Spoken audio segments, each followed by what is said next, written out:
الحمد لله نحمده ونستعينه ونستغفره ونؤمن به ونتوكل عليه ونعوذ بالله من شرور أنفسنا ومن سيئات أعمالنا من يهده الله فلا مضل له ومن يضلله فلا هادي له ونشهد أن لا إله إلا الله وحده لا شريك له ونشهد أن سيدنا وسندنا ونبينا وحبيبنا ومولانا محمدا عبده ورسوله أما بعد فأعوذ بالله من الشيطان الرجيم بسم الله الرحمن الرحيم عينا يشرب بها المقربون صدق الله العظيم وصدق رسوله النبي الأمي الكريم ونحن على ذلك لمن الشاهدين والشاكرين والحمد لله رب العالمين اللهم صل على سيدنا محمد وعلى آل سيدنا محمد وبارك وسلم. حق تعالی جل شانہ نے انسانوں کے اوپر لاتعداد نعمتیں برسائی ہے. ہر انسان اللہ تعالیٰ کی لاتعداد نعمتوں کو استعمال کر رہا ہے،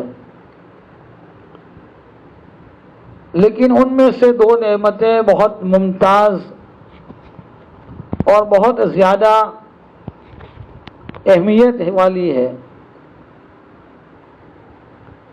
ایک تو ایمان والی نعمت اور دوسری نعمت ہے اللہ تعالیٰ کا قرب نصیب ہونا. ایمان والی نعمت کہ یہ حق تعالیٰ نے اپنے فضل سے، اپنی مہربانی سے اور اپنی قدرت کاملہ سے ہمیں نصیب فرمائی.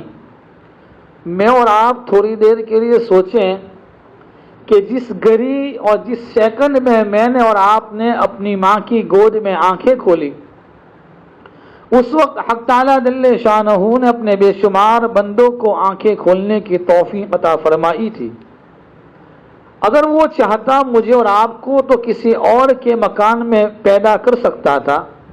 اگر وہ چاہتا تو کسی مندر کے پجاری کے یہاں ہمیں پیدا کر سکتا تھا، کسی عیسائی پادری کے گھر پہ پیدا کر سکتا تھا، اور میں اور آپ بھی دوسری قوموں کے انسانوں کی طرح ہم اپنی پیشانی کو کسی اور جگہ پر رگڑتے ہوتے. لیکن حق تعالیٰ جل شانہ نے ہمارے اوپر کرم فرمایا، ہمارے اوپر مہربانی اور فضل فرمایا کہ ہمیں اتنی بڑی نعمت ایمان اور کلمے کی نعمت جو عطا فرمائی ہے وہ اپنے فضل سے اور اپنی مہربانی سے بن مانگے عطا فرمائی. اس لیے ہمیں ہر وقت اس ایمان کی نعمت کے بارے میں فکر کرنا چاہیے، سوچتے رہنا چاہیے، اور اس ایمان کی نعمت کی بقا کے لیے حق تعالیٰ جل شانہ سے دعائیں کرتے رہنا چاہیے کہ اے اللہ، تو نے جس دن مجھے دنیا میں وجود عطا فرمایا، جس دن تو نے مجھے زندگی عطا فرمائی، تو نے کرم فرما کر مجھے ایمان اور کلمے کی نعمت تو دی.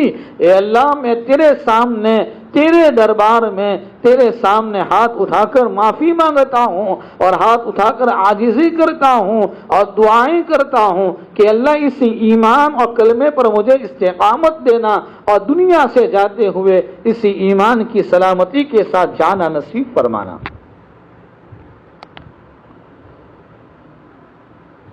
دوسری نعمت ہے وہ اللہ کا قرب. آج کی اس مجلس میں ہم بات کریں گے قرب الہی کہ اللہ کا قرب حاصل کرنے کے لیے کن اسباب کی اور کن اعمال کی اور کن چیزوں کی ضرورت ہے جن کی بنیاد پر انسان اللہ کا قرب حاصل کرتا ہے. جب جادوگروں نے فرعون سے پوچھا تھا کہ اگر ہم اپنے اس مقابلے میں اپنی اس لڑائی میں جیت گئے تو پھر ہمیں انعام میں کون سی چیز ملے گی, کس چیز کا انعام ملے گا؟ اس وقت جواب دیا تھا اِنَّكُمْ إِذًا لَّمِنَ الْمُقَرَّبِينَ کہ تمہارا انعام یہ ہوگا کہ میں تم کو اپنا مقرب بندوں میں بنا لوں گا, میں تم کو اپنا مقرب بندوں میں شامل کر لوں گا, میں تمہیں اپنی نزدیکی نصیب کروں گا, میں تمہیں اپنا قرب نصیب کروں گا. معلوم ہوا کہ قرب سے بڑی, نزدیکی سے بڑی نعمت اور کوئی چیز نہیں. اور میرے بھائیوں, ہر کلمہ پڑھنے والے انسان کی اور ایمان والے کی یہ تمنا ہوتی ہے کہ مجھے اللہ کا قرب نصیب ہو جائے, مجھے اللہ کا قرب نصیب ہو جائے. ہمارے مشائخ نے اس کے 7 درجات بتائے ہیں, 7 سیڑھی ہے. اگر کوئی انسان ان 7 سیڑھی کو چڑھ جائے تو پھر وہ اللہ کا قرب اس کو حاصل ہو جائے گا. قرب الہی اور اللہ کی نزدیکی اور اللہ کا قرب حاصل کرنے کا سب سے پہلا سبب اور سب سے پہلا درجہ وہ ادب کا ہے. سب سے پہلی سیڑھی جس سے آدمی اللہ کا قرب حاصل کر لے وہ ادب ہے. اس سفر کی ابتدا, اس سفر کی شروعات ادب سے شروع ہوتی ہے. اسی لیے فرمایا الدین کلہ آداب کہ دین سب کا سب, سارا کا سارا ادب ہے. نبی کریم صلی اللہ تعالی علیہ وسلم نے فرمایا ادبنی ربی فاحسن تأدیبی کہ میرے رب نے مجھے ادب سکھایا اور بہترین ادب سکھایا.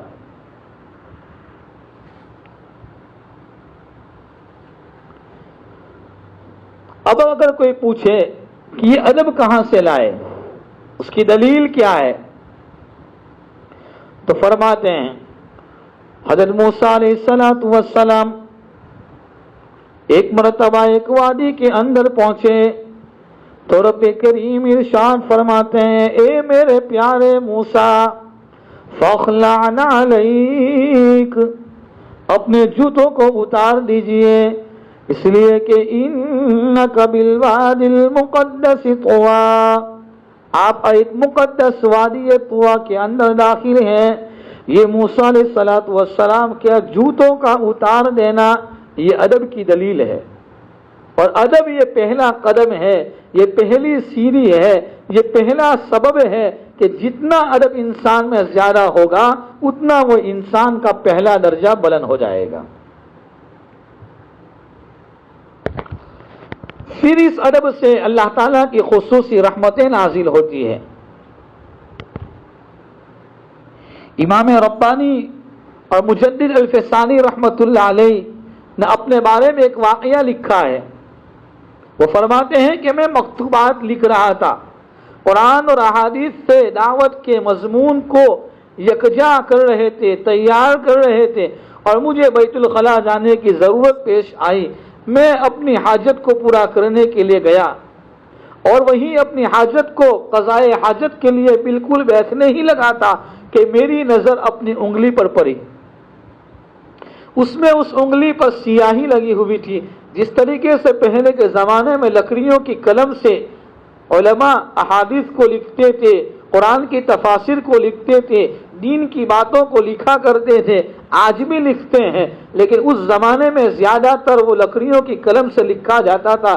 تو فرماتے ہیں کہ وہ سیاہی اپنے ہاتھ کی انگلیوں پر لگی ہوئی تھی۔ میں نے سوچا اگر میں یہاں پانی استعمال کروں گا اور اپنی حاجت کو پورا کروں گا تو یہ سیاہی پانی کے ساتھ بہہ کر ناپاکی کے ساتھ مل جائے گی، اور یہ تو وہ سیاہی ہے اور یہ تو وہ روشنائی ہے جو میں مکتوبات لکھنے میں استعمال کرتا ہوں، جو میں قرآن اور احادیث کی دین کی باتوں کو لکھنے میں استعمال کرتا ہوں۔ انہوں نے یہ سمجھا کہ یہ ادب کے خلاف ہے۔ وہ فرماتے ہیں کہ میں نے اپنے تقاضے کو دبا دیا اور اپنے قضائے حاجت کے اس تقاضے کو روکا اور بیت الخلاء سے باہر نکل کر پاک جگہ پر اس سیاہی کو اچھے پانی سے صاف کیا۔ اسی وقت اللہ تعالیٰ نے امام ربانی مجدد الفسانی رحمۃ اللہ علیہ کے قلب پر الہام کیا کہ اس ادب کی وجہ سے ہم نے جہنم کی آگ کو تم پر حرام کر دیا،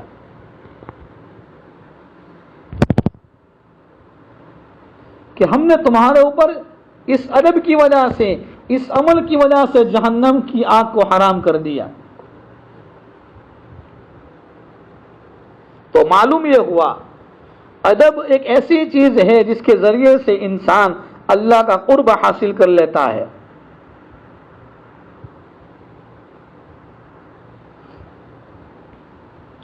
زبیدہ خاتون ایک نیک عورت گزری ہے، اس نے بڑے اچھے اچھے کام کر رکھے تھے۔ اس نے اپنے زمانے میں ایک نہر بنائی، نہر زبیدہ، اور لوگوں کی فائدے کے لیے بڑے اعلیٰ کام کیے ہیں۔ جب ان کا انتقال ہو گیا تو کسی نے خواب میں پوچھا کہ زبیدہ کیا معاملہ ہوا؟ فرمانے لگی اللہ نے میری مغفرت فرمائی اور میری مغفرت کا اعلان کر دیا۔ اس نے کہا کہ مغفرت تو ہونی ہی تھی، کیونکہ آپ نے تو نہر زبیدہ بنوائی، پیاسوں کو پانی پلایا، اور نہر زبیدہ کی وجہ سے مغفرت نہیں ہوئی تو پھر اور کس سے مغفرت ہوگی؟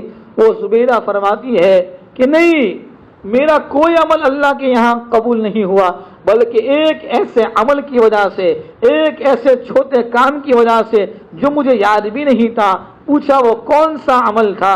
پوچھا وہ کون سا ایسا کام تھا؟ فرمانے لگی میں ایک مرتبہ کھانا کھانے کے لیے بیٹھی ہوئی تھی اور لقمہ میں نے اٹھایا اور منہ میں ڈالوں اور اپنے اس لقمے کو اپنے منہ کے قریب لے گئی تھی، اتنے میں مؤذن نے اذان سے آواز لگائی، مسجد کے مناروں سے آواز لگائی، اللہ اکبر اللہ اکبر اللہ اکبر اللہ اکبر۔ تو مؤذن کی اذان کی آواز کانوں میں آئی تو میں نے محسوس کیا کہ میرے سر پر دوپٹہ پورا نہیں تھا، آدھے سر پہ بال، آدھے سر پہ وہ دوپٹہ تھا، آدھا سر کھلا ہوا تھا۔ میں نے اپنے اس بھوک کو دبا دیا، اپنے تقاضے کو روکا اور لقمے کو نیچے رکھ دیا، اور اللہ کے نام کے ادب کی وجہ سے پہلے دوپٹے سے اپنے سر کو ڈھانپا، اس کے بعد وہ لقمہ میں نے کھایا۔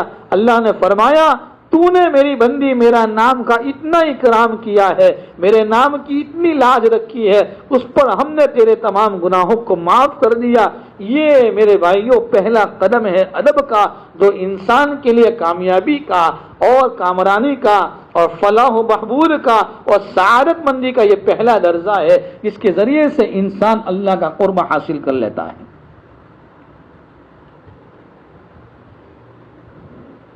میرے بھائیوں، اسی لیے ہمارے علماء فرماتے ہیں کہ با ادب با نصیب، بے ادب بے نصیب۔ جو جتنا ادب اختیار کرے گا، آج ہم دیکھیں کہ زبیدہ خاتون کے اس واقعے کے ذریعے سے اور امام ربانی مجدد الفسانی رحمۃ اللہ علیہ کے ان مکتوبات والے اس واقعے کے ذریعے سے میں اور آپ اپنی زندگی پر غور و فکر کریں کہ ہماری زندگی میں کتنا ادب ہے۔ ہم اللہ کے گھر میں آتے ہیں، دنیا کے بادشاہ کے مکان میں جاتے ہیں، دنیا کی پولیس اور کچہریوں میں جاتے ہیں، دنیا کے بڑے آدمی کے پاس جاتے ہیں تو جانے سے پہلے اپنے آپ کو بنسواں کر لیتے ہیں، اپنے آپ کو تیار کر لیتے ہیں، اپنے آپ کو بہت اچھی حالت میں ملوث کر کر پھر ہم اس کے دربار میں اس کی آفس میں داخل ہوتے ہیں. ہم روزانہ 5 مرتبہ مؤذن کی اذان کی آواز پر، اللہ کے منادی پر اور اس کی ندا پر ہم مسجد میں آتے ہیں. ہمارے دلوں میں اللہ کے گھر کا کتنا ادب ہوتا ہے. آدمی اپنے گھر سے نماز پڑھنے کے لیے نکلتا ہے، لیکن نہ اللہ کا ادب اس کے سامنے ہے، نہ اللہ کی محبت اس کے سامنے ہے، نہ اللہ کا استحضار اس کے سامنے ہے. اللہ کا قرب کیسے حاصل ہوگا؟ نہ نمازوں کا ادب ہے، نہ امام کا ادب ہے، نہ مؤذن کا ادب ہے، نہ نماز پڑھنے والے نمازیوں کے حضرات کا ادب ہے، نہ مسجد میں آئے ہوئے مسافر کا ادب ہے، نہ مسجد میں آنے والے سفراء کا ادب ہے. ہماری زندگی میں کسی کا کوئی ادب ہمارے پاس نہیں. نہ ہمارے مسجد میں آنے سے ہمارے چپل رکھنے کا کوئی سلیقہ نہیں. ہم اللہ کے گھر میں جاتے ہیں، اللہ کے سامنے اللہ کے ساتھ باتیں کرنے کے لیے جاتے ہیں. ایک نماز جیسا اہم فریضہ ادا کرنے کے لیے آ رہے ہیں، لیکن ہماری زندگی میں، ہمارے دلوں میں نہ اللہ کی محبت کا استحضار ہے، نہ اللہ کا در کا استحضار ہے، نہ کوئی خوف ہے. ایک آزادانہ زندگی گزار کر ایک آزادانہ طریقے سے ہم اللہ کے گھر میں آ جاتے ہیں. تو میرے بھائیوں، یہ ادب، قرب الہی، اللہ کی نزدیکی، اللہ کا قرب حاصل ہو جانا اور اللہ کا قرب نصیب ہو جانا، یہ بہت بڑی بات ہے. ادب سے ایک نعمت اور ملتی ہے. یہ دوسرا زینہ ہے، دوسری سیڑھی ہے، دوسرا درجہ ہے جس کے ذریعے سے انسان اللہ کا قرب حاصل کر لے، وہ ہے علم نافع. ایک علم ملتا ہے جو کتابوں سے ملتا ہے اور ایک علم نافع ہوتا ہے. ان دونوں میں زمین اور آسمان کا فرق ہے. ایک معلومات ہوتی ہے، جیسے بہت ساری باتوں کا لوگوں کو پتہ ہوتا ہے، مگر وہ عمل کی توفیق نہیں ہوتی. جو عام باتیں ہیں ان کو معلومات کہیں گے، اور جس پر انسان کا عمل ہو اس کو علم نافع کہیں گے. اس لیے ہمیں اپنی دعاؤں میں اللہ سے علم نافع مانگنا چاہیے کہ اللہ ہمیں علم نافع عطا فرما، ایسا علم نصیب فرما جس علم پر میں ہم عمل کر سکے اور اس عمل کے ذریعے سے اللہ کا قرب حاصل کریں. اسی لیے انسان کبھی کبھی علم کے باوجود بھی گمراہ ہو جاتا ہے. اللہ تعالیٰ قرآن کریم میں فرماتے ہیں، أَفَرَأَيْتَ مَنِ اتَّخَذَ إِلَٰهَهُ هَوَاهُ، کیا تم نے دیکھا اس آدمی کو جس نے اپنی خواہشات کو اپنا معبود بنا لیا. وَأَضَلَّهُ اللَّهُ عَلَىٰ عِلْمٍ، اللہ نے علم کے باوجود اسے گمراہ کر دیا، کیونکہ اس کے پاس معلومات تو تھی مگر علم نافع نہیں تھا. آج ہمارے پاس بھی یہی ہے، معلومات ہے لیکن علم نہیں ہے، علم پر عمل نہیں ہے، اس لیے وہ ساری معلومات اور ساری نالج میں ساری چیزیں رہ گئی. یہ نفع دینے والا علم عجیب چیز ہے میرے بھائیوں. ایک مرتبہ مفتی اعظم پاکستان حضرت مفتی محمد شفیع رحمۃ اللہ علیہ کی مجلس میں بہت سارے علماء بیٹھے ہوئے تھے، اور مفتی اعظم مفتی محمد شفیع صاحب رحمۃ اللہ علیہ نے علماء سے سوال کیا کہ علم کا مفہوم کیا ہے، علم کس کو کہتے ہیں؟ تو کسی نے کہا علم کا معنی ہے جاننا، کسی نے کہا پہچاننا. تو سب نے اپنے اپنے جواب دیے. مفتی اعظم مفتی محمد شفیع رحمۃ اللہ علیہ خاموش رہے. کسی نے عرض کیا حضرت آپ ہی بتا دیجئے. حضرت نے فرمایا علم وہ نور ہے جس کے حاصل ہونے کے بعد اس پر عمل کیے بغیر انسان کو چین نہیں آتا. اس کو علم نافع کہتے ہیں کہ آدمی حاصل تو کر لیتا ہے لیکن اس علم پر جب تک اس کو عمل نہ کرے، اس پر عمل پیرا نہ ہو، وہاں تک اس کو چین اور سکون نہیں ہوتا.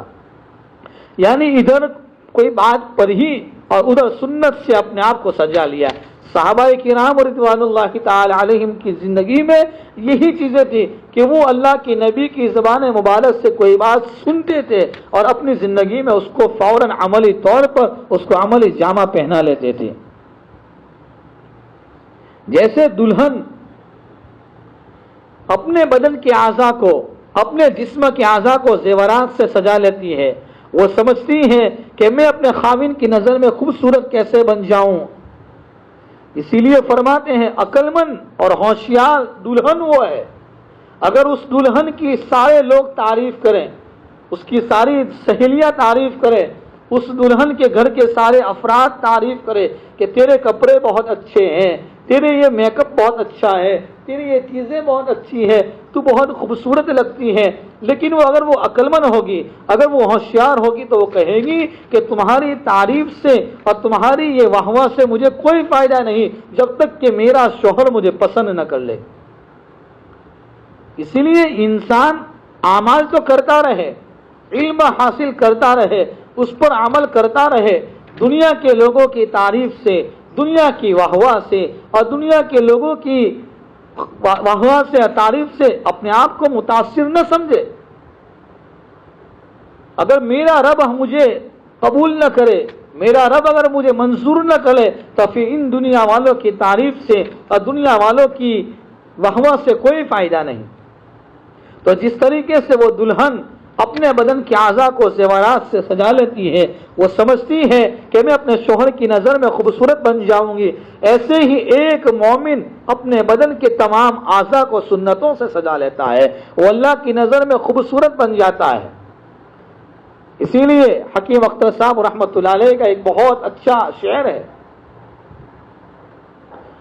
نقش قدم نبی کے ہیں جنت کے راستے، نقش قدم نبی کے ہیں جنت کے راستے، اور اللہ سے ملاتے ہیں سنت کے راستے۔ کہ آدمی اپنے آپ کو سنتوں سے مزین کر لے، سنتوں سے آراستہ کر لے۔ آدمی جتنا سنتوں کے ساتھ، اسی لیے ہماری زندگیوں میں ادب ہونا چاہیے۔ واقعات میں لکھا ہے کہ حضرت شیخ الہند رحمۃ اللہ علیہ کے ایک بہت بڑے شاگرد، ان کا نام تھا غلام رسول، وہ ایک علاقے سے تعلق رکھتے تھے جس علاقے کو کونتا کہتے تھے۔ وہ غلام رسول کونتوی کے نام سے مشہور تھے۔ انہوں نے دارالعلوم دیوبند سے حدیث پاک کا علم حاصل کیا۔ حضرت شیخ الہند سے بڑی محبت تھی۔ جب وہ دور حدیث میں تھے، بخاری شریف آخری سال میں پڑھ رہے تھے، ان کو حضرت شیخ الہند رحمۃ اللہ علیہ سے اتنی محبت تھی کہ رات کے وقت وہ حضرت کے کمرے سے لے کر دارالحدیث تک، یعنی حضرت رحمۃ اللہ علیہ، حضرت شیخ الہند رحمۃ اللہ علیہ کا جو راستہ ہے، حدیث پاک پڑھانے جانے کا جو راستہ ہے، اس میں وہ جھاڑو دیا کرتے تھے کہ میرے شیخ اور میرے مرشد اور میرے پیر یہاں سے چل کر آتے ہیں تو میں ان کے راستے کو صاف کروں۔ اللہ کی شان بھی عجیب، ایک دن وہ جھاڑو نہیں تھی تو انہوں نے اپنے سر کا عمامہ، اس غلام رسول نے اپنے سر کا عمامہ اتارا اور اس سے اس راستے کو صاف کرنا شروع کیا۔ اللہ کی شان کہ شیخ الہند رحمۃ اللہ علیہ نے کسی ضرورت سے اپنے گھر کی کھڑکی کھولی اور دروازہ کھولا تو دیکھ لیا، پوچھا غلام رسول کیا کر رہے ہو؟ بتانا پڑا کہ حضرت آپ جس راستے سے حدیث پاک پڑھانے کے لیے چل کر آتے ہیں، آپ جس راستے سے قرآن اور احادیث کے اس مبارک علم کو ہمیں سکھانے کے لیے آتے ہیں، میرے دل میں محبت ہے کہ میں اس راستے کو صاف کر رہا ہوں تاکہ آپ کو تکلیف نہ ہو۔ شیخ نے دعا دی اور یہ دعا ایسی لگی کہ اللہ تعالیٰ نے اس غلام رسول کو جبل العلم اور ایسا علم عطا فرمایا، اور وہ علم کے بڑے ماہر اور علم کے بڑے عالم بن گئے، کیونکہ انہوں نے اپنے استاد کا ادب کیا، اور استاد کا ادب اس وجہ سے کیا کہ وہ جس سے قرآن اور احادیث کے علم کو حاصل کرتے تھے، قرآن اور احادیث کے علم کو سیکھتے تھے، کہ ان کا گاؤں اس سڑک سے، اپنی مین سڑک سے، مین راستے سے 30 کلومیٹر اندر تھا۔ فرماتے ہیں کہ 300 طلبہ ان کے پاس قرآن اور احادیث کے علم کو سیکھنے کے لیے جاتے تھے۔ یہ اتنے سارے طلبہ کا وہاں جا کر علم کا حاصل کرنا، یہ اپنے استاد کے ادب اور احترام کی وجہ سے اپنے استاد کی، اپنے شاگرد کو دعا کا لگ جانا ہے، کہ دعا لگ گئی۔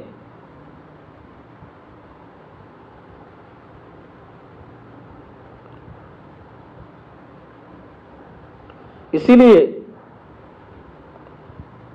حضرت پیر غلام حبیب صاحب رحمۃ اللہ علیہ، ان کے بارے میں لکھا ہے کہ ایک مرتبہ خود وہ فرمانے لگے کہ یہ نعمت مجھے بیت اللہ سے ملی ہے، اللہ کے گھر سے ملی ہے، کہ آپ کو اتنا بڑا مقام کیسے ملا؟ فرمانے لگے تمہیں پتا ہے کیوں ملی؟ کہا کہ نہیں، کہ میں نے اپنے شیخ کا چہرہ کبھی بغیر وضو کے نہیں دیکھا، میں نے کبھی بیت اللہ کو، اللہ کے گھر کو بغیر وضو کے نہیں دیکھا۔ یہ اس کی برکت تھی کہ اللہ نے کتاب اللہ کا، قرآن کا ایسا علم عطا فرمایا۔ تو میرے بھائیوں، بات یہ کہہ رہا تھا کہ جو آدمی جتنا ادب اختیار کرے گا، جو آدمی جتنا قرب حاصل کرنا چاہتا ہے، اس کو چاہیے کہ وہ سب سے پہلے اس ادب کی سفر سے اور ادب سے اپنے اس سفر کو شروع کرے۔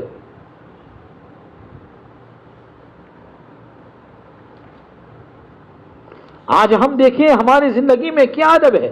علامہ انور شاہ کشمیری رحمۃ اللہ علیہ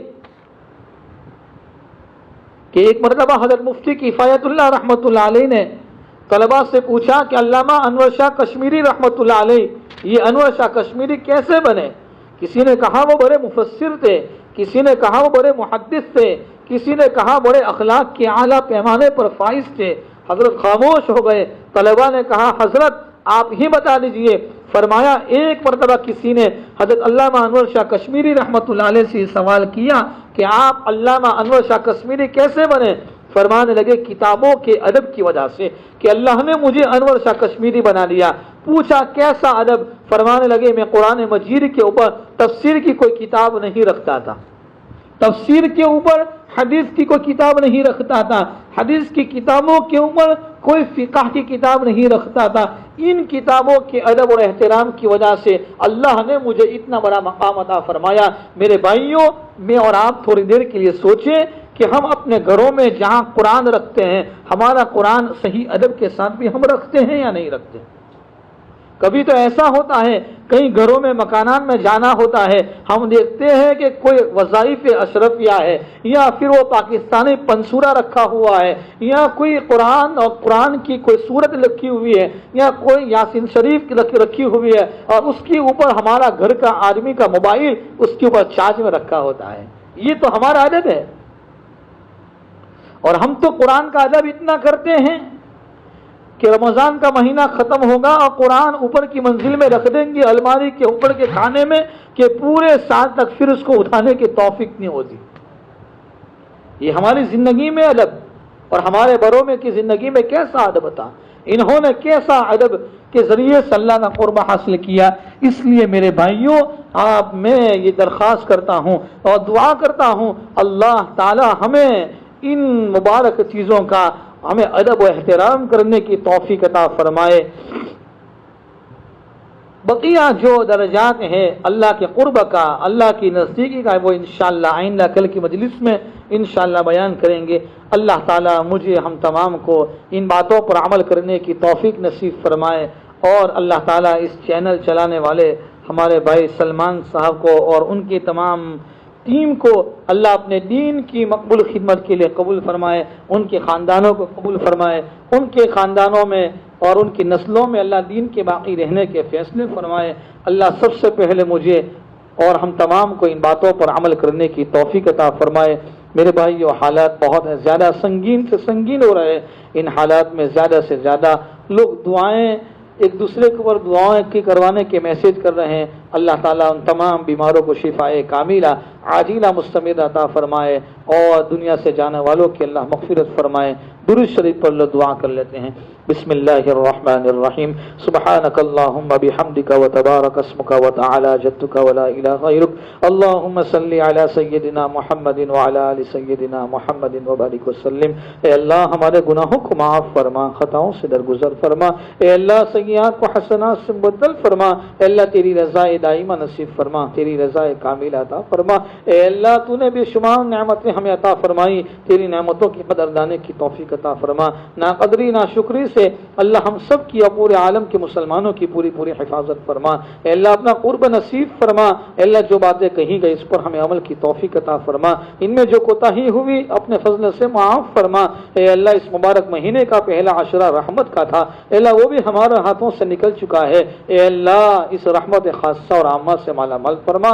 اے اللہ دوسرا عشرہ مغفرت کا شروع ہو چکا ہے، اے اللہ وہ بھی ایک روزہ ختم ہونے کے قریب ہے، اے اللہ ہم سب کی مغفرت فرما، تمام زندوں اور مردوں کی مغفرت فرما۔ اے اللہ ہمارے والدین کی مغفرت فرما، ہمارے بھائی اور بہنوں کی مغفرت فرما، ہمارے بیوی بچوں کی مغفرت فرما، ہمارے دوست و احباب متعلقین کی محسنین کی مغفرت فرما، ہمارے اساتذہ کی مغفرت فرما، دنیا سے ایمان پر جانے والوں کی مغفرت فرما۔ اے اللہ ہمارے گاؤں میں بھی آج جن بھائی کا انتقال ہوا، اے اللہ ان کی مغفرت فرما، جتنے لوگ دنیا سے جا چکے ہیں ان تمام کی مغفرت فرما۔